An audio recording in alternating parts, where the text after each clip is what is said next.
수압을 이용해 원목 껍질을 벗기는 장면이 낯설다.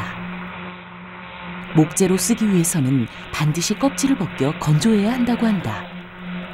일꾼은 다른 현장에서 일일이 수작업을 하였는데 무척 편리하다고 말을 덧붙인다. 이곳 현장, 무엇을 하는 곳인지 궁금하다.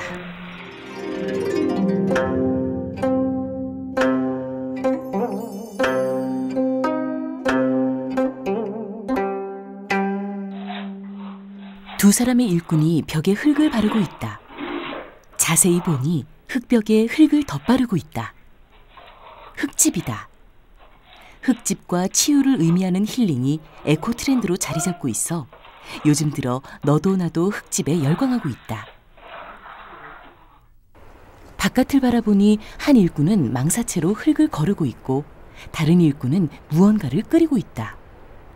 낯설음은 곧 호기심이 되고 조심히 무엇을 하는지 말을 걸어본다. 딴 데는 그래도 뭐 황해작품도 쓰고 시면도 쓰고 막 여러 가지를 막 써가지고 이게 공정 때문에 막 하고 하는데 여기는 그런 게 일체 없어요. 여기는 얼마나 저기신지 철저하신지 이 회장님께서 아니면 말로 이게 양해를 쓰면 화공약품이나 양해를 같은 게 쓰면은 집에 그냥 가라고 말씀하십니다. 이제 여기에서는 여러 가지를 써요. 제가 친환경으로 해서 모래하고 흙하고 차설불밖에 안 쓰거든요. 일체 딴 건 안 써요. 그런데 거기서도 또 친환경을 또 따지시는 거예요, 우리 회장님은. 거기에 이제 더 좋은 거, 송진이라든가 또 전분이라든가 이런 거를 더 신원적이를 더 선택을 하시기 때문에 일하는 과정이 참 이걸 어떤 때는 좀 힘들 적이 있어요. 흙집의 이야기는 여기서 끝나지 않는다. 이 흙은 황토라 한다고 했다. 현장에 넘치는 것이 흙인데도 굳이 풍동이라는 청정지역에서 황토를 들여온다고 한다.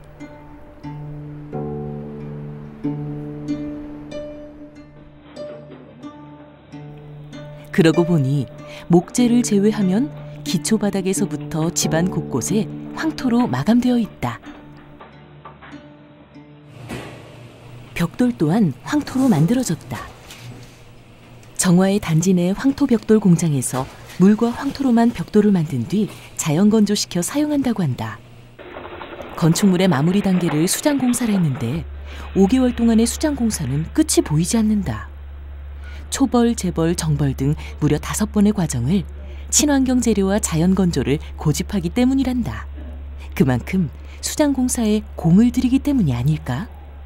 제가 71년도부터 더 양해로 이제 들어갔습니다. 이제 양해 일을 하다가 이 세면뚝이라는 게 올라가지고 이 세면뚝을 한 7년 고생했어요, 제가.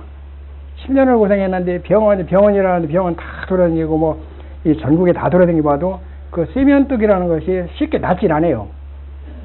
그게 너무나 낫질 않고 그리고 나중에 이 흥미를 하면은 이게 좋지 않을 것 같고 흥미를 다시 들어왔거든요. 그런데 그게 싹 가셨어요. 지금 이렇게 보다시피 하나 없어요.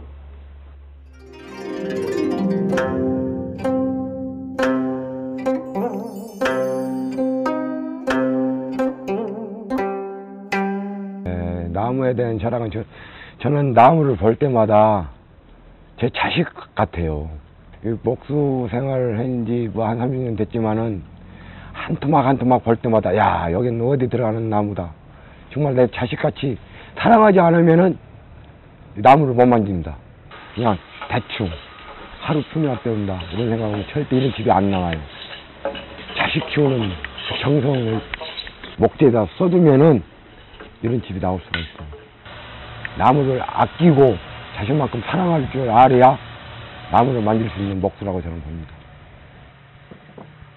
아무리 지금 뭐 나무라는 게 항시 여름에 틀리고 겨울에 틀리고 그렇기 때문에 그걸 이해하는 사람들은 이해를 하는데 이해 못하는 사람들은 솔직히 어려운 게 나무예요.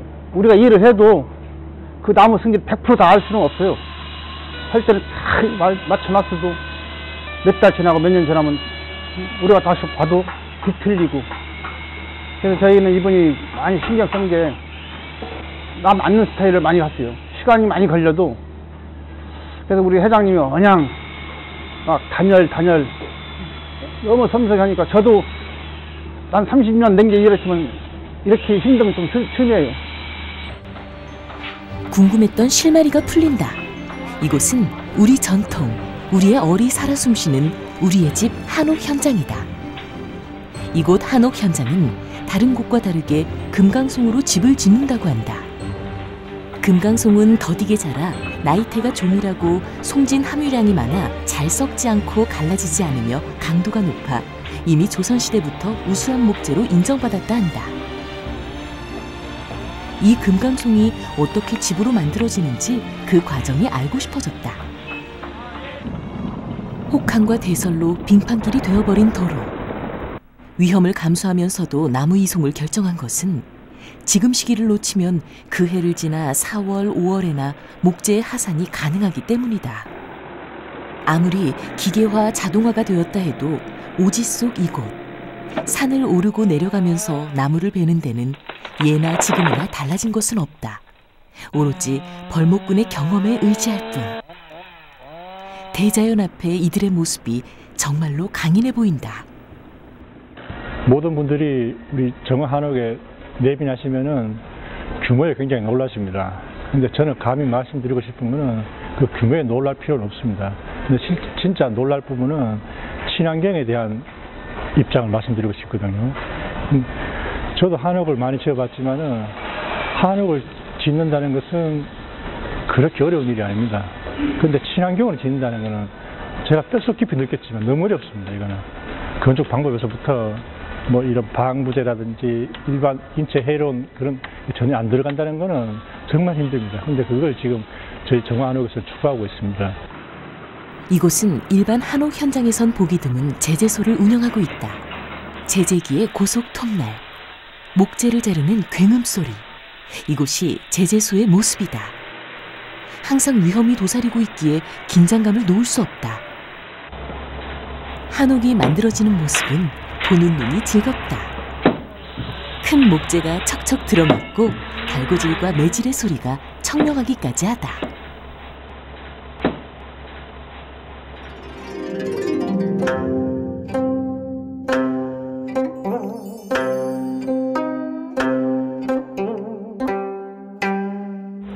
한옥을 이야기할 때 기와를 빼고 이야기할 수 있을까?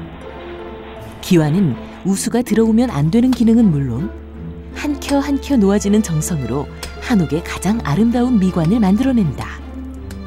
지붕 공사가 한창인 현장. 누구보다 빠르고 정확한 손놀림이 한눈에 들어온다. 그의 손에서 경복궁, 창덕궁 등 5대 궁이 만들어졌다. 중요 무형문화재 와공 김금용 선생을 만나보자.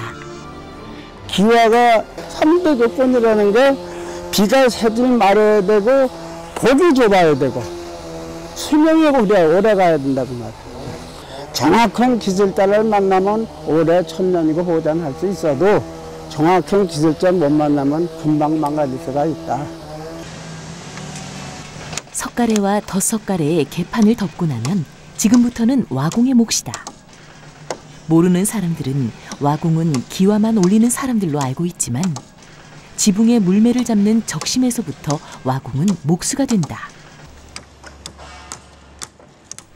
지붕은 한 번 덮고 나면 몇십 년이 지나기 전까지 기와를 내리는 경우가 없으니 흙을 한 번 더 밟아주고 다시금 꼼꼼히 다진다.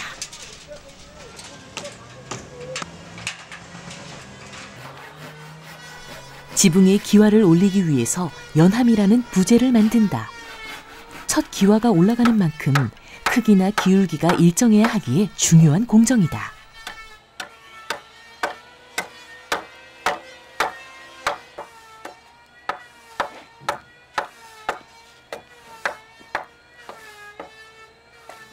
연함에 이어 암기와에서 수기와 순으로 동일한 간격과 높이를 맞춰가며 기와 지붕을 완성해간다. 보기엔 쉬워 보여도 경사진 지붕에 올라서서 균형을 맞춘다는 것은 숙련공이 아니고서는 매우 어려운 작업이다.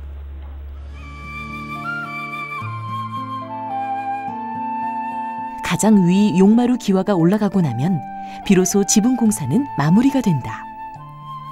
누가 봐도 잘 빠졌다고 느끼지만 부족함이 보인다고 말하는 이가 있다. 와공 김금용 선생의 뒤를 이어 전통을 계승하고 있는 그분의 아들이 같은 현장에 있다. 요즘에 기와하는 사람들이 너무 힘들고 어렵고 그냥 대충 이렇게 어떤 나름대로 어떤 소실을 가지고 해야 되는데 그런 장인 정신이 없는 사람들이 많아요, 솔직히 얘기해서. 사실상 저도 여기 들어와 가지고 아버님 때문에 일을 시작했지만 나름대로 어떤 소신을 가지고 장인들은 일을 해야 된다고 생각을 해요.